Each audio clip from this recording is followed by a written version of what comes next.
সাথে আম আ থাকবে কার সাথে এখন কি হবে বলতো মিম জবর কি আম্মা আবার কোন অনেকে আম্মা বলে না, বলে আম্মু। কি বলে এটাকে আম্মু বলে, হাত ধরে দিলে আম্মু বলে। আর তোমরা কি বলে, মা বলেন ভাই? আচ্ছা, সব ভুলে নাকি? হামজা জবর আ আ লাগবে মিমের সাথে আম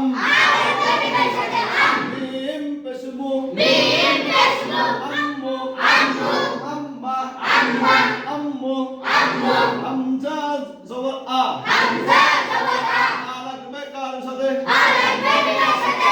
মিম জের কি আম্মি তুমি কয় বলছো? দুইবার হামজা সাথে আপনি কি বুঝতে পারছেন?